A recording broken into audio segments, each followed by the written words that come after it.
Dried her tears these 4 years gone, on my grave the setting sun.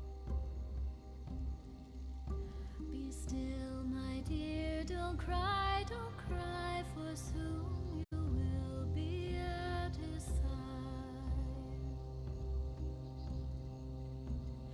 Dark was the night, its wings were red, spread across the sky o'er thousands dead.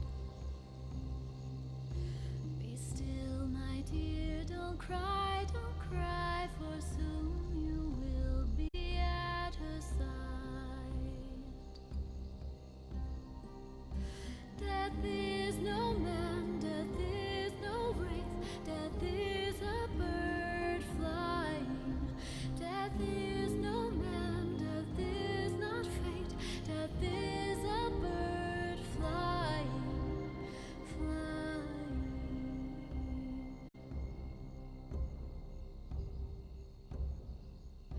In that one night, 10,000 gone, I walked with them, we sang this song.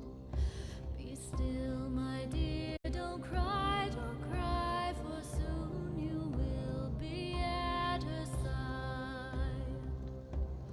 Dark was his face, shrouded in cloth, and in his hand he held a moth. He let it fly and took my hand, said, would I take him home again?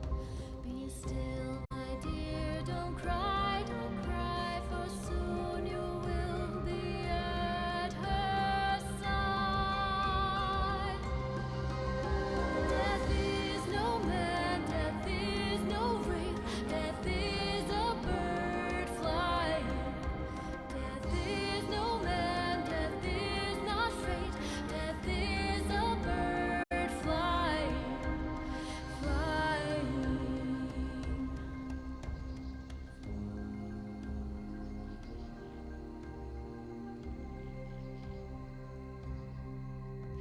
We think of death unholy end, but I will take you home again. In the night you pray, in the night I fly and sing to you death's lullaby.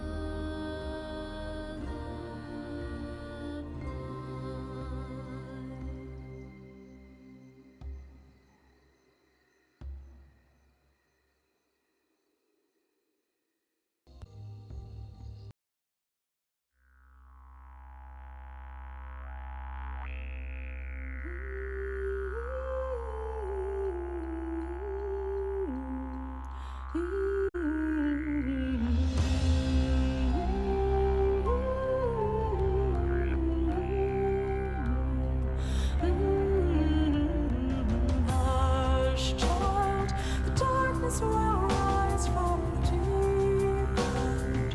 Carry it out into sleep, child. The darkness will rise from the deep end.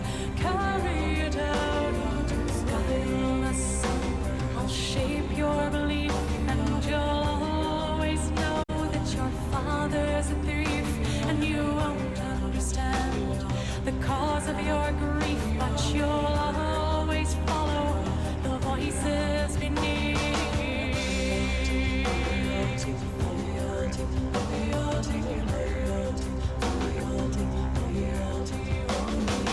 Guileless son, your spirit will hate her, the flower who married my brother, the traitor, and you will expose his puppet behavior, for you are the proof of how we betrayed her loyalty.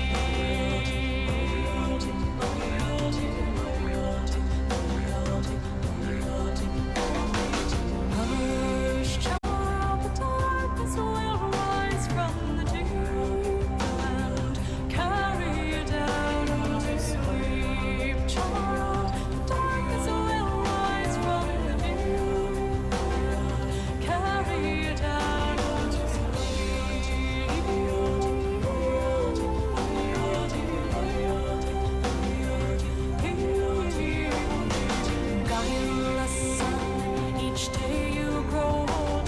Each moment I'm watching my vengeance unfold. For the child of my body, the flesh of my soul will die in returning the birthright he stole.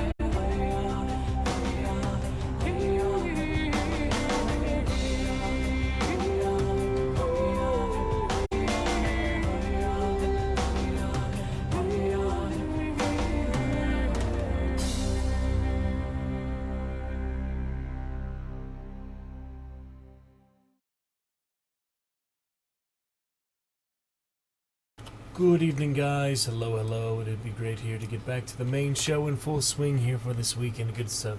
We'll get some Big Rex here chapter on Jurassic Park here very shortly. But unfortunately, right now we are dealing with some unknown giant frame drops coming out of nowhere. I really know how to deal with or to anticipate, so we may be needing to restream for that. And we'll see that, figure it out here in a few minutes. But be good for now. And we'll figure it out as we go. But welcome back here for a good main show and some good fun. Get some great action and great stuff here tonight. And we shall take a look, and it shall all be great. So we'll see. It will be good, and we'll figure it out. But for right now, just got a little frame drop issues that I do not know how to account for or where they are coming from. So we'll be figuring that out here. So we continue and probably restream here shortly. We'll hopefully fix the main issues. We got a bit of just some last minute posting, stuff like that, affect the Wi-Fi that I have on. I really don't know, so let's start off with our Jurassic Park and then get to Hunt Showdown, or we could restream right now, but kind of silly to restream just for the initial opening and introduction. So if you guys don't mind the frame drop for the reading here, nothing you really need to see, it's just about the audio anyway, really. So get listen to that and get started for Big Rex and figure it out as we go. Restream, get to some hunt captures and some more hunt fun action here tonight, most likely. But so tomorrow, Baldur's Gate 3, another Medieval Fantasy Monday. For now, I'll look forward to some Jurassic Park and other good things. Those are the good mobile games as well, but got to be good for now, so no big deal. Had a fun time. I'll show you these other posts, put them up on our Instagram and other such as well, but be good for now, and we'll just deal with it as needed. Not too bad.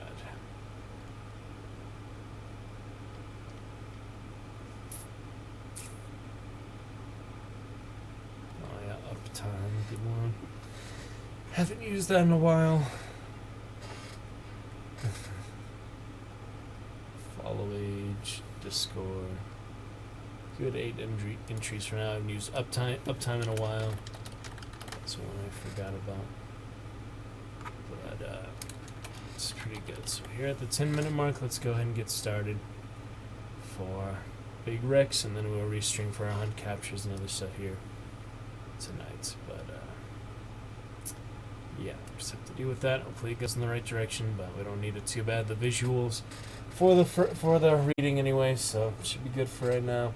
Then we shall restream for our hunt captures and get to some more good hunt and other such. Let me log into Steam right now just because I'm going to be showing those hunt captures and don't want any surprise downloads to pop up on me while we're restream and have better frames. So let me just log in here, make sure there's no crucial updates for Hunt or anything we're going to play here tonight. And yeah, we're looking good. Get to Phasmophobia later, hopefully this or Tuesday, play some of that. We'll get to some Hunt here and a little bit other updates, other things. Update for depth. That's about it. Play that on stream yet, so. Alright, looking just about fine. We shall minimize for now. That's all. Looking pretty good. Okay. Well then, let's go ahead and get to Big Rex chapter. We've been excited to get back to Jurassic Park. First time in a few weeks since Halloween, actually.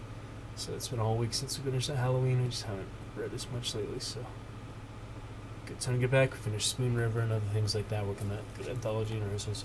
For now, though, let's please enjoy Big Rex. We'll get to other stuff here shortly. So, sorry for the frame drop. We'll fix that right after this reading section. Good. Tyrannosaurus Rex, Tim said. I hope he's better than these bozos, Lex said, turning away from the Triceratops. The Land Cruiser rumbled forward. Here we go, then. Please enjoy, guys. We have now great chapter and excitement here for reading Sub-Sunday Dragon's Roost. Take a look at our analytics and other things afterwards, but for now, we are set to enjoy. It's good stuff. Other laggy things have gotten to be great. So please enjoy here, Sub-Sunday Dragon's Roost. We're officially starting here at the 12-minute, 12-second mark for Big Rex. The mighty Tyrannosaurus arose late in dinosaur history. Dinosaurs ruled the Earth for 120 million years. But there were tyrannosaurs for only the last 15 million years of that period. The land cruisers had stopped at the rise of a hill. They overlooked a forested area slowing down to the edge of the lagoon. The sun was falling to the west, sinking into a misty horizon. The whole landscape of Jurassic Park was bathed in soft light, with lengthening shadows. The surface of the lagoon rippled in pink crescents. Farther south, they saw the graceful necks of the apatosaurs standing at the water's edge, their bodies mirrored in the moving surface. It was quiet except for the soft drone of cicadas.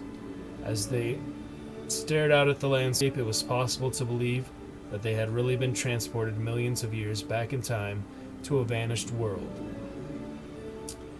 It works, doesn't it? They heard Ed Regis said over the intercom. I like to come here sometimes in the evening and just sit. Grant was unimpressed. Where is T-Rex?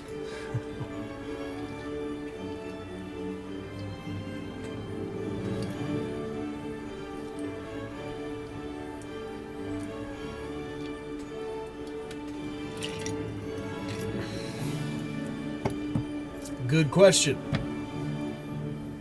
You often see the little one down in the lagoon. The lagoon's stocked, so we have fish in there. The little one has learned to catch the fish. Interesting how he does it. He doesn't use his hands, but he ducks his whole head under the water like a bird.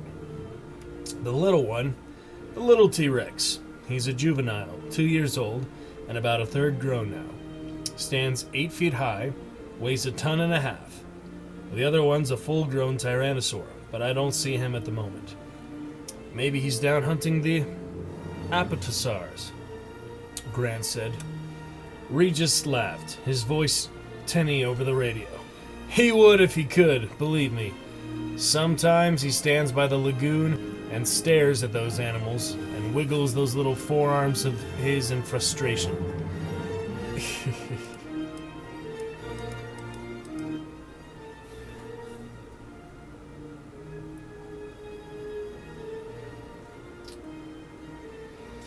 But the T-Rex territory is completely enclosed with trenches and fences. They're disguised from view, but believe me, he can't go anywhere. Then where is he? Hiding, Regis said. He's a little shy. Shy? Malcolm said. Tyrannosaurus Rex is shy? Well, he conceals himself as a general rule. You almost never see him out in the open, especially in daylight. Why is that? We think it's because he has sensitive skin and sunburns easily. Malcolm began to laugh. Grant sighed. You're destroying a lot of illusions. I don't think you'll be disappointed, Regis said. Just wait. They heard a soft bleating sound. In the center of the field, a small cage rose up into view. Lifted on hydraulics from underground, the cage bars slid down, and the goat remained tethered in the center of the field, bleating plaintively. "Any minute now," Regis said again. They stared out the window.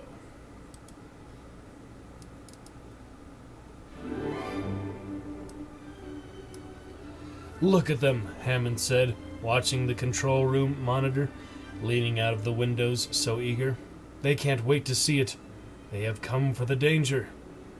"That's what I'm afraid of," Muldoon said. He twirled the keys on his finger and watched the land cruisers tensely. This was the first time that visitors had toured Jurassic Park, and Muldoon shared Arnold's apprehension. Robert Muldoon was a big man, 50 years old, with a steel-gray mustache and deep blue eyes. Raised in Kenya, he had spent most of his life as a guide for African big game hunters, as had his father before him. But since 1980, he had worked principally for conservation groups and zoo designers as a wildlife consultant. He had become well known. An article in the London Sunday Times had said, "What Robert Trent Jones is to golf courses, Robert Muldoon is to zoos. A designer of unsurpassed knowledge and skill." In 1986, he had done some work for a San Francisco company that was building a private wildlife park on an island in North America. Muldoon had laid out the boundaries for different animals, defending space and habitat requirements for lions, elephants, zebras, and hippos, identifying which animals could be kept together and which had to be separated. At the time, it had been a fairly routine job. He had been more interested in an Indian park called Tiger World in southern Kashmir. Then, a year ago, he was offered a job as a game warden of Jurassic Park. It coincided with a desire to leave Africa. The salary was excellent. Muldoon had taken it for a year. He was astonished to discover the park was really a collection of genetically engineered prehistoric animals. It was, of course, interesting work, but during his years in Africa, Muldoon had developed an unblinking view of animals. An unromantic view that frequently set him at odds with the Jurassic Park management in California, particularly the little martinet standing beside him in the control room. In Muldoon's opinion, cloning dinosaurs in a laboratory was one thing. Maintaining them in the wild was quite another. It was Muldoon's view that some dinosaurs were too dangerous to be kept in a park setting. In part, the danger existed because they still knew so little about the animals. For example, nobody even suspected the Dilophosaurs were poisonous until they were observed hunting indigenous rats on the island, biting the rodents and then stepping back to wait for them to die. And even then, nobody suspected that Dilophosaurs could spit until one of the handlers was almost blinded by spitting venom.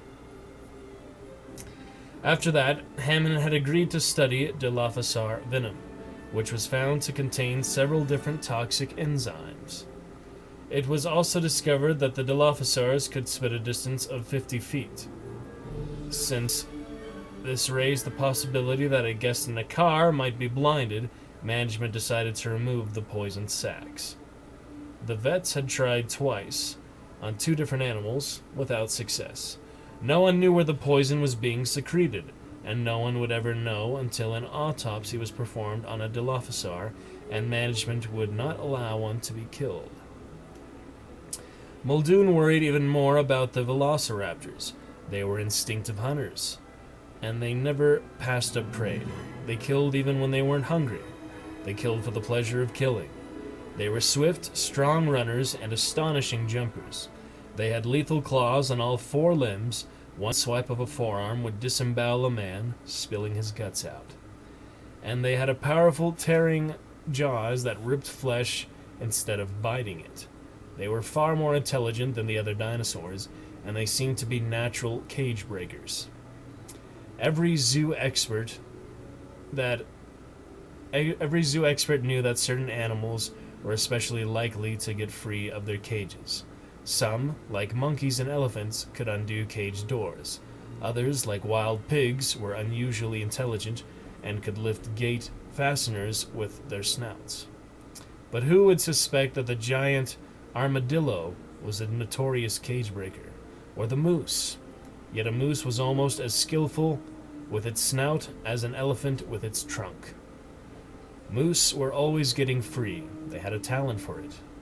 And so did velociraptors. Raptors were at least as intelligent as chimpanzees, and like chimpanzees, they had agile hands that enabled them to open doors and manipulate objects. They could escape with ease, and when as Muldoon had feared, one of them finally escaped, it killed 2 construction workers and maimed a third before being recaptured. After that episode, the visitor lodge had been reworked with heavy barred gates, a high perimeter fence, and tempered glass windows, and the raptor holding pen was rebuilt with electronic sensors to warn of another impending escape. Muldoon wanted guns as well, and he wanted shoulder-mounted law missile launchers. Hunters knew how difficult it was to bring down a 4-ton African elephant, and some of the dinosaurs weighed 10 times as much. Management was horrified, insisting there be no guns anywhere on the island. When Muldoon threatened to quit and to take his story to the press, a compromise was reached. In the end, 2 specialty-built laser-guided missile launchers were kept in a locked room in the basement. Only Muldoon had keys to the room. Those were the keys Muldoon was twirling now. "I'm going downstairs," he said. Arnold, watching the control screens, nodded. The 2 land cruisers sat at the top of the hill, waiting for the T-Rex to appear. "Hey," Dennis Nedry called from the far console. "As long as you're up, give me a Coke, okay?" Grant waited in the car, watching quietly. The bleating of the goat became louder, more insistent. The goat tugged frantically at its tether, racing back and forth over the radio. Grant heard Lex say, in alarm, "What's going to happen to the goat? Is she going to eat the goat?" "I think so," someone said to her, and then Ellie turned the radio down. Then they smelled the odor, a garbage stench of putrefaction and decay that drifted up the hillside toward them. Grant whispered, "He's here." "She," Malcolm said. The goat was tethered in the center of the field, 30 yards from the nearest trees. The dinosaur must be somewhere along the trees, but for a moment Grant could see nothing at all. Then he realized he was looking too low. The animal's head stood 20 feet above the ground, half concealed among the upper branches of the palm trees. Malcolm whispered, "Oh, my God. She's as large as a bloody building." Grant stared at the enormous square head, 5 feet long, mottled reddish-brown with huge jaws and fangs. The Tyrannosaur's jaws worked once, opening and closing, but the huge animal did not emerge from hiding. Malcolm whispered, "How long will it wait?" "Maybe 3 or 4 minutes. Maybe." The Tyrannosaur sprang silently forward, fully revealing her enormous body. In 4 bounding steps, she covered the distance to the goat, bent down and bit it through the neck. The bleeding stopped. There was silence. Poised over her kill, the Tyrannosaur became suddenly hesitant. Her massive head turned on the muscular neck, looking in all directions. She stared fixedly at the land cruiser, high above on the hill. Malcolm whispered, "Can she see us?" "Oh yes," Regis said on the intercom. "Let's see if she's going to eat here in front of us, or if she's going to drag the prey away." The Tyrannosaur bent down and sniffed the carcass of the goat. A bird chirped, her head snapped up, alert, watchful. She looked back and forth, scanning in small, jerking shifts. Like a bird, Ellie said. Still, the Tyrannosaur hesitated. What is she afraid of? Malcolm whispered. Probably another Tyrannosaur, Gran whispered. Big carnivores like lions and tigers often became cautious after a kill, behaving as if suddenly exposed. 19th century zoologists imagined the animals felt guilty for what they had done, but a contemporary scientist documented the effort behind a kill, hours of patient stalking before the final lunge, as well as the frequency of failure. The idea of nature, red in tooth and claw, was wrong. Most often the prey got away. When a carnivore finally brought down an animal, it was watchful for another predator, who might attack it and steal its prize. Thus, this tyrannosaur was probably fearful of another tyrannosaur. The huge animal bent over the goat again. One great hind limb held the carcass in place as the jaws began to tear the flesh. She's going to stay, Regis whispered. Excellent. The tyrannosaur lifted her head again, ragged chunks of bleeding flesh in her jaws. She stared at the land cruiser. She began to chew. They heard the sickening crunch of bones. Ew, Lex said over the intercom. That's disgusting. And then, as if caution had finally gone the better of her, the tyrannosaur lifted the remains of the goat in her jaws and carried them silently back among the trees. Ladies and gentlemen, Tyrannosaurus Rex, the tape said. The land cruisers started up and moved silently off. Through the foliage. Malcolm sat back in his seat. Fantastic, he said. Gennaro wiped his forehead. He looked pale. It is on to our 4th chapter of Control tomorrow, guys. You just have to wait till tomorrow, see what happens after that. Just magnificent Monday fun stuff. We'll see. But good for now. I hope you guys enjoy that for now. We're going to probably have a little intermission here. Take a look at a little subs, actually, real quick here. Sub Sunday. Let's do a quick little test. Yeah, we'll get restream for our drop frames. Get that all looking better and great. And let's go ahead and check little analytics things right now. Hope you guys enjoy that for now. We're going to let me take a quick little look here before we come back for our hunt captures and more good adventures here tonight. Early for the first time with daylight savings time, a little extra time, but I hope you guys enjoyed for now, and good to see you. We are looking fine here for our stream, which is still on, still fine. And no problem. Okay. It'll be time for Jurassic Park to start there. Let me take a look at our little insights here. We've got 7 subscribers at the moment, so let me adjust that for right now. We're back to 7 subs. Whoops, moving the chat box a little bit. Back to our 7 subs. Let me readjust that then. Our Dragon Champions. Here on lovely Sub Saturday. Alright, Dragon Champions. We go to 7.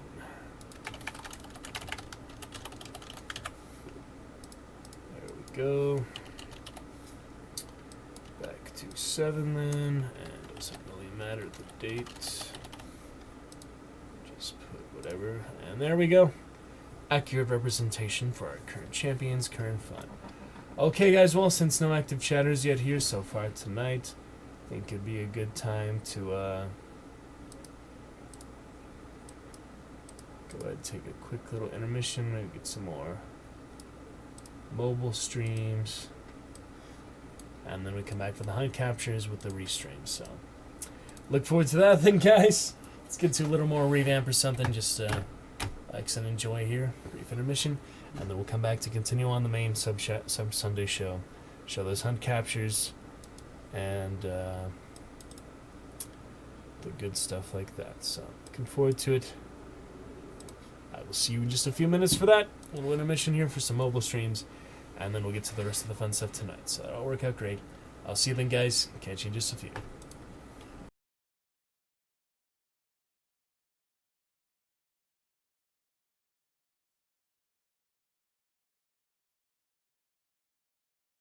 Here for some mobile streams, and then we'll get to the rest of the fun stuff tonight. So that'll work out great. I'll see you then, guys. Catch you in just a few.